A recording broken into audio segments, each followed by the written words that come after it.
नमस्कार दोस्तों, आप सबका स्वागत है आपके अपने चैनल गवर्नमेंट एग्जाम स्टडी में। दोस्तों, आज हम आपको लेखपाल भर्ती में जो नया टॉपिक करने जा रहे हैं वो है चकबंदी विभाग।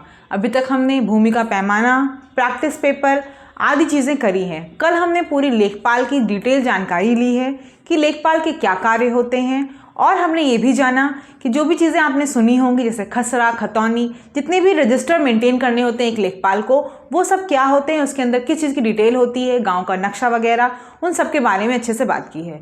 देखिए दोस्तों, मैंने पहले भी आपको बताया हम पहले उन्हीं टॉपिक्स को कवर करेंगे जिनमें से क्वेश्चन ज़्यादा आते हैं। ठीक है, आज हम बात करेंगे चकबंदी विभाग की। देखिए, आपने ज़रूर सुना होगा, ये टर्म तो सुना होगा सबने, चकबंदी विभाग। बाकी चक क्या होती है, आजकल चकें आवंटित होती हैं। ठीक है, लोगों को बोलते हैं इसको इतना चक मिला है।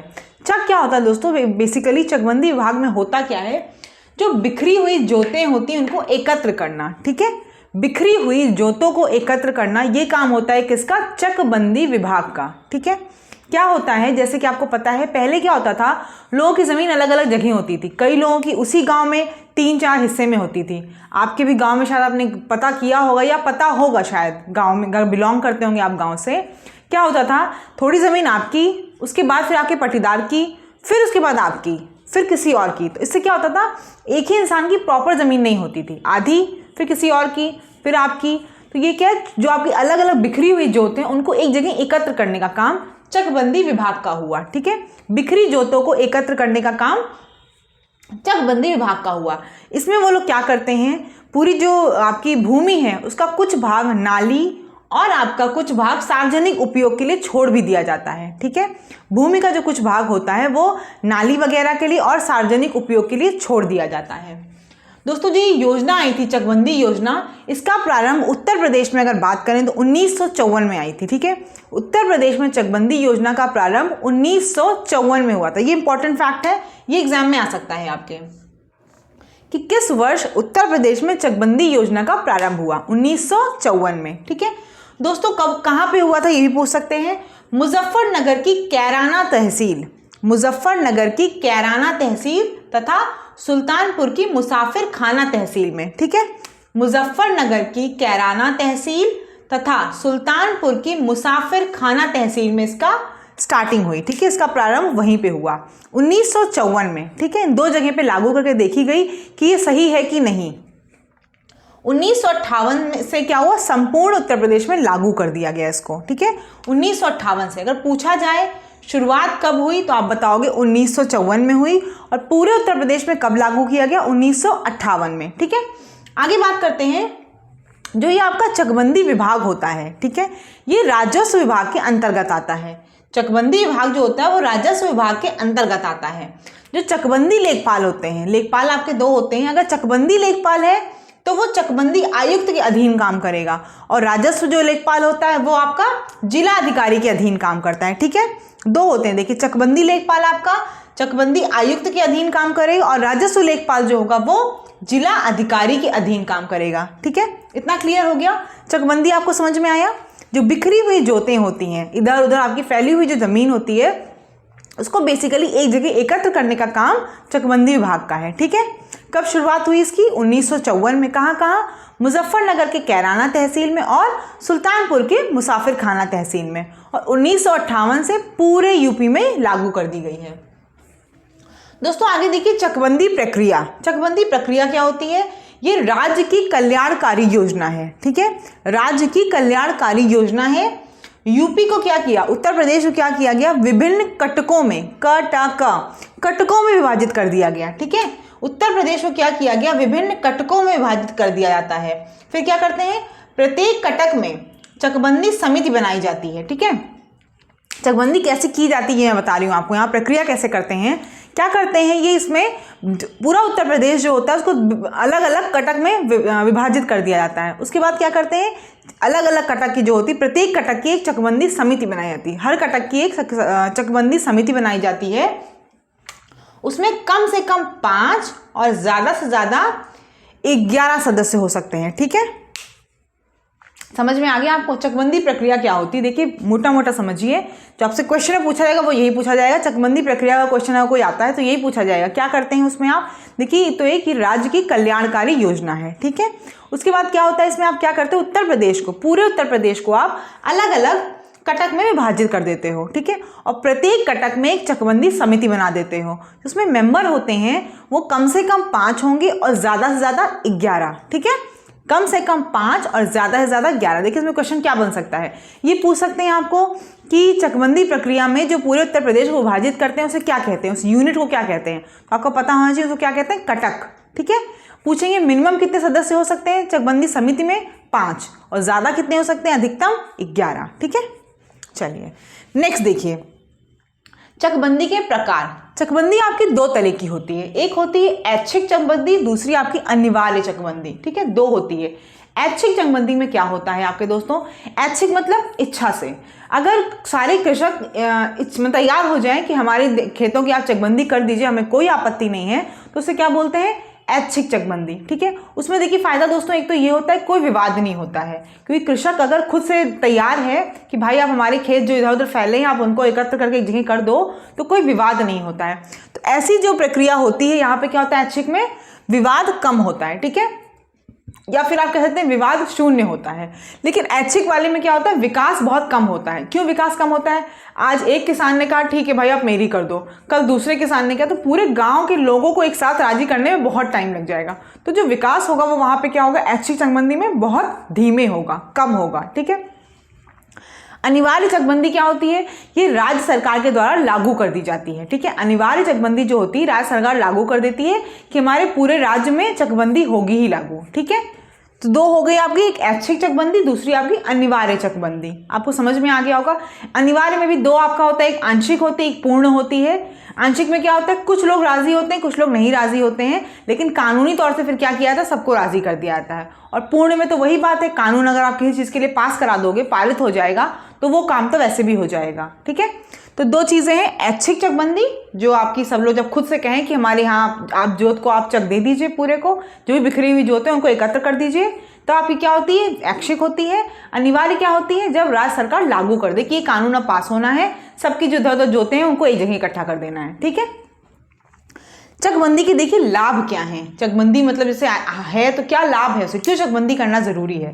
देखिए एक तो है आपका गैर परंपरागत कृषि पद्धति को प्रोत्साहन, ठीक है। गैर परंपरागत कृषि पद्धति को कैसे प्रोत्साहन, देखिए क्या होगा अगर आपके पास लैंड है लेकिन छोटी छोटी है, तो आप क्या कर पाओगे, छोटी लैंड में फिर वही आप जैसे पहले पुराने ज़माने में करते थे वैसे ही करोगे, ना ट्रैक्टर चला पाओगे ना कुछ और, अपना खुद से ही निकालोगे, खुद ही से प्लांट लगाओगे, सारा काम मैनुअली करोगे, ठीक है। लेकिन अगर आपकी सारी जो इधर उधर फैले हुए खेत हैं उनको एक साथ इकट्ठा कर दिया है तो क्या हो जाएगा, बड़ा फार्म आपके पास हो जाएगा। तो आप वहाँ पे क्या कर पाओगे, ट्रैक्टर, ट्रॉली, जितनी भी आपके और भी चीज़ें, हार्वेस्टिंग का प्रोसेस, कटाई वगैरह के लिए भी थ्रेशर वगैरह, जो भी आप चीज़ यूज़ करना चाहो आराम से यूज़ कर लोगे।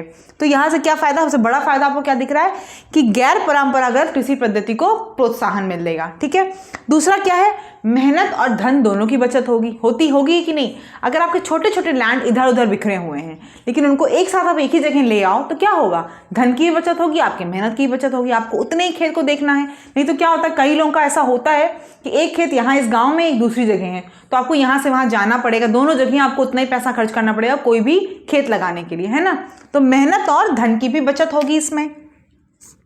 तीसरा देखिए, मेड़ या बांध बनाने की आवश्यकता नहीं होगी। आपने देखा होगा अगर आप खेत मतलब गांव में गए होंगे तो गांव किनारे किनारे मेड़ बनाई जाती है, क्यों, जैसे कि ये दूसरे का खेत है, ये हमारा खेत है, ये इस निशानी के लिए करते हैं ना। तो अगर आप इसके तहत, चकबंदी के तहत पूरे सारे खेतों को एक साथ कर देंगे तो मेड़ या बांध की भी कोई ज़रूरत नहीं पड़ेगी, है ना। तो देखिए बात फिर क्या होगा, भूमि बेकार नहीं होगी। ऐसे क्या होता है, भूमि बेकार बहुत हो जाती है ना। अलग अलग जगह आपकी पड़ी होती तो आप अलग अलग जगह उसको सेफ ही करते रहते हो, तो बहुत सी भूमि क्या होती है, बेकार हो जाती है, जिसका यूज़ नहीं हो पाता है। भाई मेरे ही 10 जगह खेत है, मैं 2 जगह मान लो कुछ करता हूँ, 2 जगह कुछ नहीं करता हूँ, भाई पैसा नहीं है उतनी, वो दिक्कतें भी हैं, बाहर अलग अलग जगह ज़्यादा कहाँ क्या करता रहूँ, तो उसमें क्या है, भूमि बेकार भी बहुत हो जाती है। इसकी चकबंदी कर दी जाएगी तो क्या होगा, भूमि बेकार भी नहीं होगी। वो कैसे नहीं होती, देखिए चकबंदी में क्या करते हैं, अभी आपको आगे बताऊंगी भी, जो फर्टाइल लैंड होता है, जो आपकी उपजाऊ भूमि होती है वो तो ले लेते हैं, और बाकी जो आपकी अनुपजाऊ होती है, अनुर्वरक होती है, वहाँ पे क्या करते हैं, चीज़ें बना देते हैं, जैसे कि मान लीजिए सामुदायिक आपका अस्पताल बन गया, सामुदायिक भवन बन गया, पंचायत भवन बन गया, ये चीज़ें बना दी जाती हैं वहाँ पे। तो क्या है, भूमि जो है वो वेस्ट नहीं होती, खराब नहीं होती वहाँ पे। भूमि विवाद समाप्त हो जाता है। अगर देखिए दो लोगों की जमीन बगल बगल में होती है और अलग अलग लोगों की होती है, आपस में ही भाइयों की ही होती है, तो क्या होता है छोटी छोटी चीज़ों के लिए विवाद हो जाता है। लेकिन अगर आप सबको एक जगह आप ही की इकट्ठे जमीन दे दी जाए तो क्या होगा, विवाद समाप्त हो जाएगा। तो भूमि विवाद समाप्त हो जाता है चकबंदी के तहत। उसके बाद क्या है, देखिए केवल उपजाऊ भाग का अधिग्रहण होता है, ठीक है, केवल उपजाऊ भाग का, चकबंदी प्रक्रिया के तहत केवल उपजाऊ भाग का अधिग्रहण होता है। बाकी में क्या होता है, खेल का मैदान, पंचायत भवन, सामुदायिक भवन, मैंने बताया ये सब चीजें बना दी जाती हैं। ठीक है, ये चकबंदी के आपके लाभ हैं, समझ में आ गए होंगे। चकबंदी के लाभ क्या क्या है, फिर से हम लोग देख लेते हैं। गैर परंपरागत कृषि पद्धति को प्रोत्साहन मिलता है ना, समझ में आगे। मैंने पहले जो आपको बात बताई पूरी वही। मेहनत और धन की भी बचत होती है आपके। मेड़ या बांध बनाने की आवश्यकता नहीं होगी। जो भूमि से जुड़े जितने विवाद होते हैं वो सब समाप्त हो जाते हैं और भूमि बेकार नहीं होती है। केवल उपजाऊ भाग का अधिग्रहण होता है, बाकी जो अनुपजाऊ आपका भाग होता है वहां पे खेल का मैदान, पंचायत भवन, इन सब चीजों का निर्माण कर दिया जाता है। ठीक, आगे देखते हैं चकबंदी की समस्याएं। समस्याएं क्या होती चकबंदी की, मतलब कई बार आपने सुना भी होगा लोग पसंद नहीं करते चकबंदी की आए लागू हो। क्यों? क्योंकि चकबंदी में क्या होता है, पक्षपात होता है। जैसे कि आपको पता है हर जगह कुछ ना कुछ दिक्कतें आती हैं, कोई बड़ा आदमी है या कोई किसी का रिश्तेदार है तो क्या होगा, वहाँ पे पक्षपात होने लग जाता है। अविवेकी पूर्ण ढंग से, मतलब दिमाग लगा के नहीं करते हैं, ठीक है, अपने मन से कुछ भी कर दी, किसी को कुछ भी चेक प्रोवाइड कर दी, तो उसमें क्या होता है, नुकसान होता है और लोगों को इससे नाराजगी भी उत्पन्न होती है। ठीक है, तो चकबंदी की सबसे बहुत इंपॉर्टेंट समस्या है यही, पक्षपात करना और किसी भी ढंग से अपने मन मर्जी हिसाब से चक दे देना। तो उससे क्या होता है, लोगों में गुस्सा होता है। और क्या होता है, बहुत कम किसानों को अनेक खेतों के बदले एक खेत मिलता है ना। बहुत ढेर सारे आपके खेत होंगे इधर उधर इधर उधर, तो ऐसा नहीं होता कि आपको बहुत बड़ी ज़मीन मिल जाए। तो आपकी जो ढेर सारी ज़मीन थी उसकी जगह आपको थोड़ा नहीं, मतलब ज़्यादा देते नहीं, उसके बराबर का बहुत कम मिलता है। इससे भी किसानों को बहुत रोष होता है, बहुत मतलब गुस्सा हो जाते हैं, नाराज़ हो जाते हैं। ऑब्वियस सी बात है, जिसकी भी ज़मीन जाती है उसको गुस्सा आता ही है, क्योंकि वो उनकी ज़मीन, किसानों के लिए ज़मीन ही सब कुछ होती है, आपको पता ही होगा। देखिए 2 या 3 चक आवंटित किए जाते हैं ना। आगे देखिए दोस्तों, पैतृक भूमि के प्रति लगाव भी होता है। तो चकबंदी की सबसे बड़ी समस्या ये भी है कि पैतृक भूमि से सबको लगाव होता है, तो इसकी वजह से चक वो कराना भी नहीं चाहते। उनको लगता कि नहीं, ये हमारी ज़मीन इस गांव में भी है, हमारे दादा लोग उस गांव के थे तो वहाँ भी ज़मीन रहनी चाहिए हमारी, हम वहाँ से जाने आते हैं, ये सब चीज़ें समस्या आती हैं। तो पैतृक भूमि से लगाव होना भी एक बहुत बड़ा कारण है। दूसरा देखिए कारण क्या है कि भिन्न भिन्न उर्वरता वाली भूमि का क्या होता है, मूल्य भी अलग अलग होता है। जैसे क्या होता है, किसी जगह के आपके खेत बहुत उपजाऊ होगा, किसी जगह कम उपजाऊ होगा, किसी जगह हो सकता है पूरा बंजर हो। तो जब क्या करते हैं, चकबंदी होती है तो सबको उठा के एक जगह आपको दे दिया जाता है। तो उससे क्या होता है, जो मूल्य होता है, जो आपको पैसा मिलना चाहिए वो उतना नहीं मिल पाता है, कम मिलता है, ज़्यादातर नुकसान होता है किसानों को। ठीक है, तो वही बात है, किसानों को भूमि का उचित मूल्य नहीं मिलता है। ये है चकबंदी की सबसे ज़्यादा बड़ी समस्याएं। समझ में आ गई चकबंदी की समस्याएं क्या है। देखिए, एक तो पक्षपात ढंग से करा जाता है, अविवेकी पूर्ण ढंग से किया जाता है, जहां जिसको मन किया दे दिया गया। दूसरा क्या है कि ढेर सारे के बदले कभी ऐसा नहीं था कि एक खेत मिले, फिर क्या करते हैं ये लोग, 2-3 चक आपको फिर से दे देते हैं। ठीक है, तो एक खेत ना मिलके फिर 2-3 चक आ गए तो बात वही हो जाती है। दूसरा क्या होता है कि आपकी भूमि अलग अलग जगह पे है, उनकी अलग अलग उर्वरक क्षमता है, कोई बहुत उपजाऊ है, कोई कम उपजाऊ है, कोई बिल्कुल नहीं है। तो जो मूल्य मिलता है वो मूल्य उस हिसाब से नहीं मिलता जिस हिसाब से किसान की ज़मीन होती है। दूसरी चीज़, एक और चीज़ आपकी क्या बताई मैंने आपको, कि पैतृक संपत्ति से बहुत लगाव होता है, तो उसको जल्दी इंसान छोड़ना नहीं चाहता है। किसानों के लिए भूमि ही सब कुछ है, ये आपको ही पता है, हम लोगों को भी पता है कि हम लोग भी गांव से ही बिलोंग करते हैं और किसान खेती सब देख रहे हैं। तो किसानों के लिए खेत ही सबसे बड़ी चीज़ होती है कि भाई यहाँ ये फसल लग रही है, हम अपने हिसाब से काम कर रहे हैं, वो उनको सही लगता है। आगे देखिए चकबंदी लेखपाल, चकबंदी से संबंधित जितने भी कार्य होंगे वो कौन करेगा, चकबंदी लेखपाल करेगा। ठीक है, चकबंदी से संबंधित जितने भी कार्य होंगे वो आपका चकबंदी लेखपाल करेगा। ये क्या मैंने बताया अभी, चकबंदी लेखपाल करता क्या है, जो छोटी छोटी आपकी खंडित भूमि है उनको चकों में बांटता है। ठीक है, छोटी छोटी चकों में बटी खंडित भूमि को एक जगह एकत्रित करता है। वही मैंने आपको बताया ना अभी, छोटी छोटी जो आपकी भूमि इधर उधर पूरी फैली हुई क्या करता है, एक जगह एकत्र करता है। ये सबसे बड़ा काम होता है चकबंदी लेखपाल का।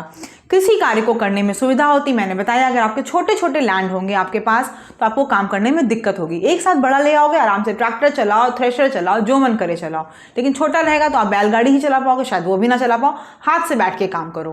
तो ये आपकी कृषि जो होगी वो आराम से सुविधा हो जाती है। ठीक है, आगे देखिए, मैं आपको एक और टर्म बता रही हूँ, जरीब, क्योंकि ये क्वेश्चन बहुत बार आया है। जरीब क्या होता है, ये कई कमेंट में भी पूछा है कैंडिडेट्स ने। जरीब क्या होता है, देखिए बहुत इंपॉर्टेंट टर्म है क्योंकि ये कई बार आया भी है। कृषि खेत के मापन की सर्वोत्तम विधि है।